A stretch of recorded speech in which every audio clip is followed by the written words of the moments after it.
बातमी बीडमधून। बीडमध्ये सुद्धा सीजेपीचे कार्यकर्ते आक्रमक झालेत। विद्यार्थ्यांवर लाठीचार्जचा हिशोब द्या असा आक्रोश हा बीडमध्ये बघायला मिळतोय। धर्मेंद्र प्रधानांच्या राजीनाम्याची सुद्धा मागणी करण्यात आली आहे। बीडमध्ये कॉकरोच जनता पार्टीच्या वतीनं हा आक्रोश बघायला मिळतोय। बीडमध्ये ही याचे पडसाद उमटलेत। कॉकरोच जनता पार्टीच्या वतीनं छत्रपती शिवाजी महाराज चौकातून जिल्हाधिकारी कार्यालयावर मोर्चा काढण्यात आला। याचा आढावा घेतला आमचे प्रतिनिधी आमिर हुसेन यांनी। पाहूया। आपण जर बघितलं तर कॉकरोच जनता पार्टीने आता बीडमधून आंदोलनाला सुरुवात केली। विशेष म्हणजे काळे कपडे घालून हे आंदोलन करतात। आपण विद्यार्थ्यांशी बोलू, नेमकं काय सर ड्रेस कोड काळा आहे, नेमकं काय?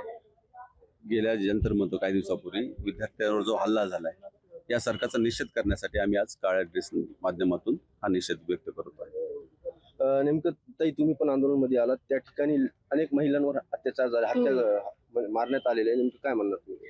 माझे खूप सारे मित्रमैत्रिणी तिकडे आता सध्या आहेत आणि ग्राउंडवरचं सगळं जे काही चालू आहे ते सगळं आपल्याला सगळ्यांना ऑनलाईनही दिसतंय, ऑफलाईन सुद्धा आपल्या सगळ्यांचे खूप सारे लोक तिकडे आहेत आणि जंतर मंतर मध्ये आता सध्या आहेत। त्यांच्यावर लाठी चार्ज होत आहेत, त्यांना हाणामाऱ्या करण्यात येतात। तर कसं आहे की तुम्ही बोलायला तयार का नाहीयेत अजूनही? म्हणजे फक्त बोला हे म्हणल्यावर आता तुम्ही आमच्याकडे येतात, आम्हाला प्रश्न विचारतात, आम्ही सगळ्यांनी तुम्हाला हाणायला लागलं तर कसं होईल का? ते चुकीचंच आहे ना। तुम्ही इथे आम्हाला बोलायला जसं आलात तसं आम्हीही सरकारला फक्त बोलायसाठीच बोलतो ना, की आमच्याशी बोला, या बोला। सरकार बोलायलाच तयार नाहीये। नक्कीच आपण जर बघितलं तर रात्री आपल्या पंतप्रधानांनी ट्विट केलेलं आहे की मी चर्चा करणार आहे सदनमध्ये जो विषय फास्ट ट्रॅक कोर्ट लावणार आहे। रात्री उशिरा बोलण्यात आलेलं आहे पंतप्रधानांकडून।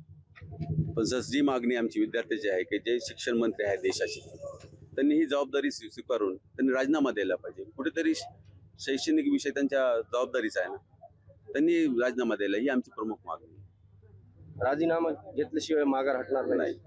जी अभिजित दिपकेंची मागणी आहे जंतर मंतर तेच त्यांना फॉलो करून आम्ही आज समय या ठिकाणी एकत्र आलोय।